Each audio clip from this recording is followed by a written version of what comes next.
Meeting Johan's family is not good. Hello.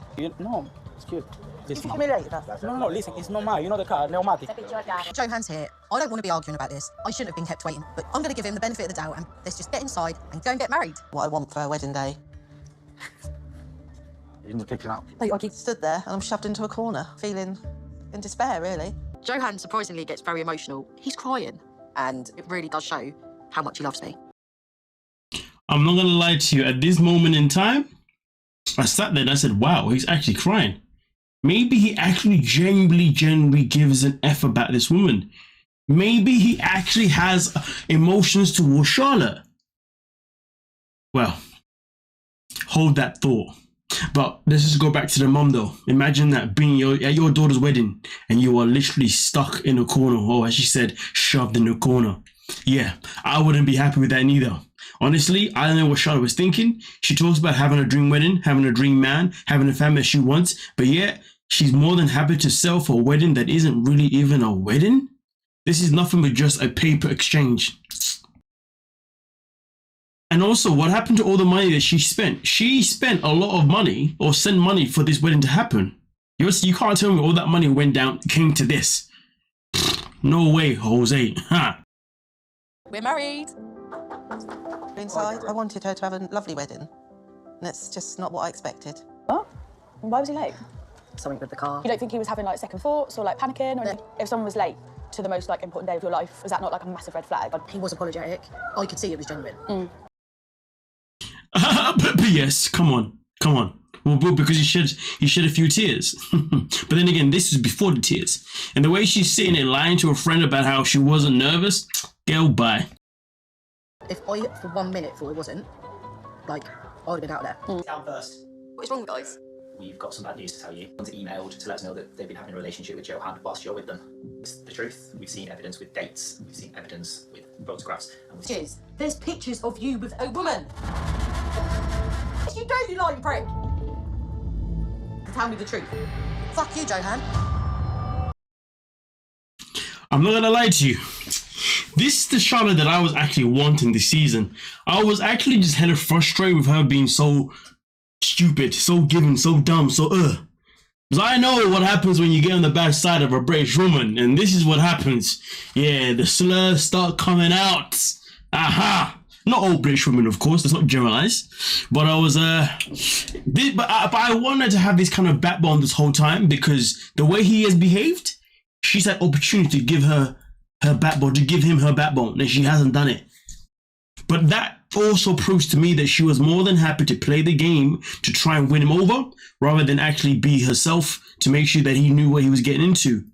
Point that I'm making is that Charlotte was probably afraid that if she showed this side of herself, that he wouldn't want to marry her. So therefore she had to show a side of herself that was giving, caring, loving, and also dumb as hell. But either way though, Johan has now crossed Charlotte. It's about to get hot. Like someone's just ripped my heart out. Poor bastard. He's been having an affair. I don't know why her friend is looking all surprised. Like, listen, I don't care what anybody says. When this information came out, if you ask me personally, I think the friend was like, yes, I was right. Not yes as in my friend's being heartbroken, but yes, I just knew that this wasn't right, and I'm happy that she's now dodged his bullet, which technically speaking she hasn't, because she did marry the guy. Which I do wonder though, how many women is Johan even married to? But at the same time though, I also wonder, was the wedding even real? That's another question. Was it even real? I don't know how someone can be so hurtful. Yeah, I spoke to him. And What did he say? He's denying everything. He is absolutely adamant that the proof is all wrong.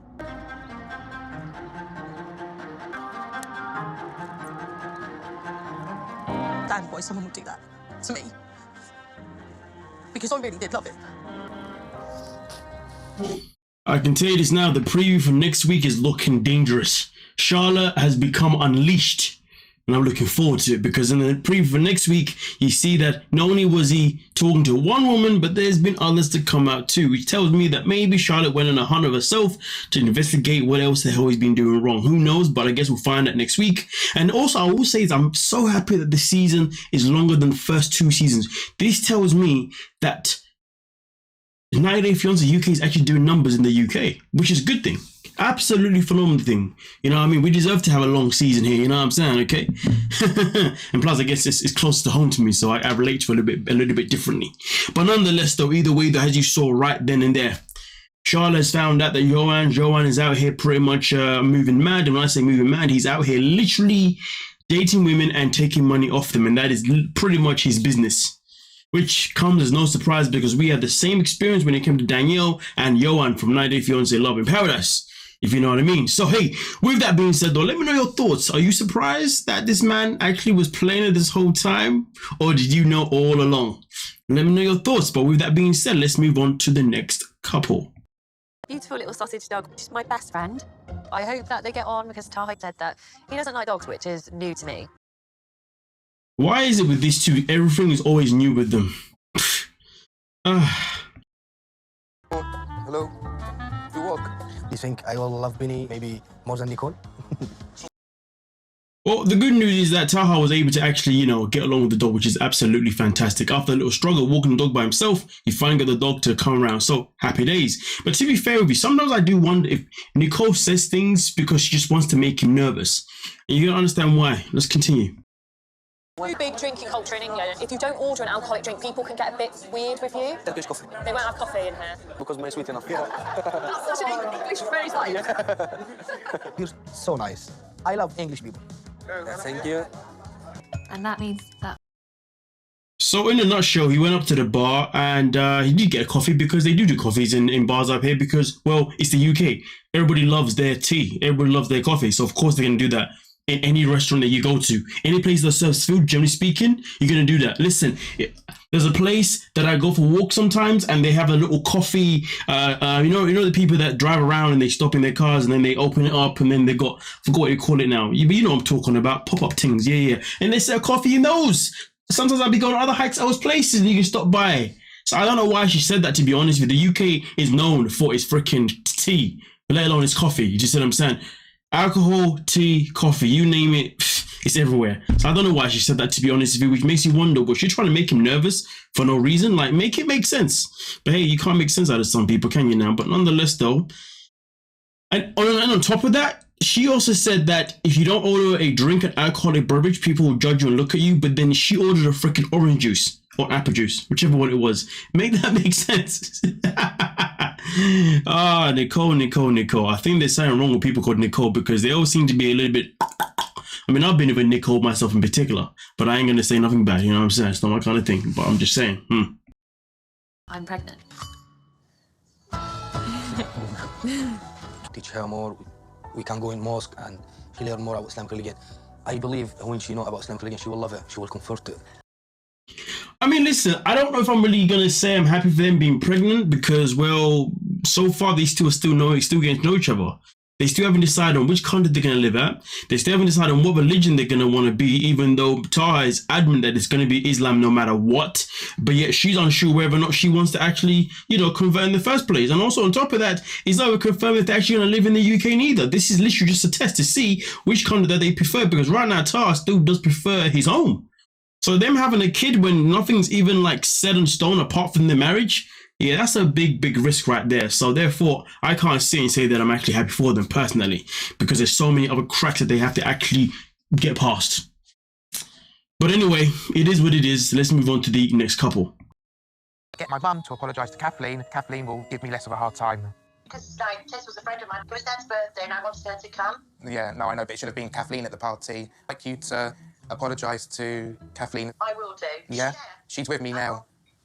It's my fault. I did invite Tess. It was nothing to do with Jamie. Yeah, but instead of speaking to Tess, I'd rather you speak to Kathleen, Mum. Oh, don't tell Kathleen. No. Yeah, she's smiling, This really does make me feel hopeful for the future. Before, when me and Jamie, his parents are close and happy, but now I feel like something not the same now. Happy that I spoke to my mum about it? No.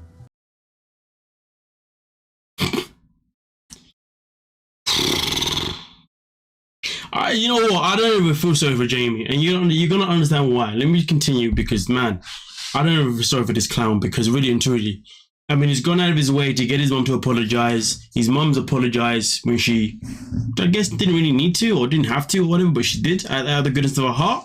And Kathleen is still no. I don't care. No, but love. No, speak to me. Sound really, really positive for my mum. She apologised. I don't care. Okay. Portable? You live in Cyprus? Yeah, I'm living here 12 years. I love Jimmy, but if his parents don't accept me, I must move on. But didn't the mom just apologize to you? Didn't she just accept that she wants to build a relationship with you though? Something has to be missing from the editing because things ain't making sense in their storyline. Kathleen's reactions are making sense to anything that, what's his name, that Jamie says. Anything that Jamie actually speaks on or says, what Kathleen says, doesn't add up. Her reactions do not add up one bit. Something has to be missing because, boy, she can't be this, The best way to make her feel part of the family is to actually make her part of the family. Give me your hand. Yes. Yes. Oh, thank you. I know that Jamie is not a bad person. I know he will be changed soon. This is why I don't feel sorry for this guy. This woman literally just sat there and said, no, she does not accept your mom's apology. She doesn't care about your mom's apology. Disrespected your mother, the one that you love so freaking much. And then he goes off and proposes to her. Proposing and marrying this woman is not going to fix the issues that she has with you. She's going to be like this no matter what. That's never going to change. I reckon there's obviously a conversation that they had where they obviously decided that maybe she suggested that, hey, unless you marry me, I'm not going to trust you. Because people do have those conversations. I've known people who've got married personally because of those conversations. And then now, a few years later, 5, 10 years later, they're now getting divorces. Some were even a year later, they got divorces. We don't know if that's the case with these two, but I wouldn't be surprised if that was the case with these two. This is absolutely abysmal. Absolutely embarrassing. But hey, this is what happens when you're dealing with someone like Jamie, who doesn't have really much self-esteem. He's willing to settle for someone who doesn't even show him the efforts that he even tries to show her to win her back. Someone that even accuses him of cheating when in reality that's still very subjective, to be fair. Bear that in mind. But hey, let's move on to the final couple. Married with me because 90 kilos is my deal. You are 100 kilos. If we get married, I must weigh 90 kilos? Yeah, I get married. So you're gonna choose weight over me? Yeah, because it's not weight over me, but it's about I'm gonna see that you can do it or not. This is a wild thing. I mean, the thing with these two that I find hard is that John is very hard to like because he is just a character. But then when it comes to Sprite now, it's hard to even side of him because some of the things he says, I see and I say, okay, even though I see your point, is this really how you should be going about it? Let's continue. Kilos. Can you just stop this? I don't want this. I don't want you to give me terms and conditions all the time. You know, he told me that he's gonna lose his weight like since the first time, but he still keep eating it and gain more weight, and I'm so worried about him because maybe.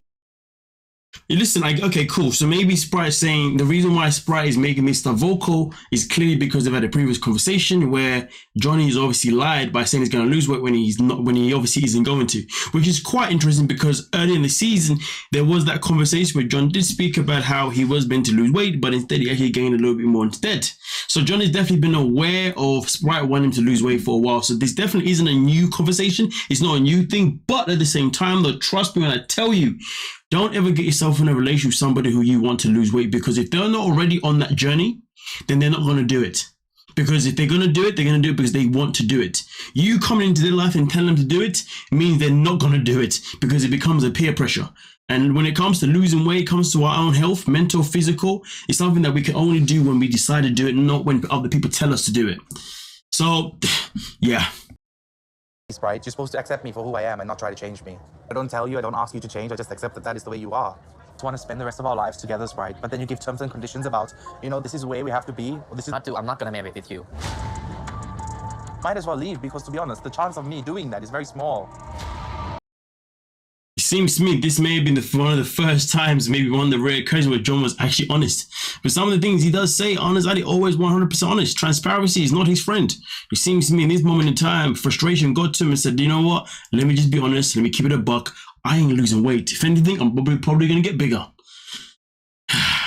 And it's funny because you see, he speaks about how you want to change me, but I don't want to change you. Sprite's response to that was actually, well, if you don't want to change anything or help me improve anything, well, then that means you don't really love me, because you should want to help me or tell me to improve things I need to improve. Now, that can be subjective because it depends on the person you're dealing with. I would say in this calm situation here, the reason why John would have said it is purely because, well, he's in a position, in my opinion, where he was more than happy to just settle for Sprite. That was the grand scheme of it. You know, he wanted to just have someone, maybe even having a trophy husband, maybe. But in reality, he was never going to care about their differences as long as they can be together, which isn't healthy anyway. Meanwhile, Sprite has a vision. He's like, no, I need someone who I'm going to be compatible with in certain ways. If they ain't going to happen, then I ain't going to marry them. Which also brings the question of, why did Sprite waste his time with John in the first place? But I would say between two things. Either one, John told him things that clearly they clearly lied about to lure Sprite in.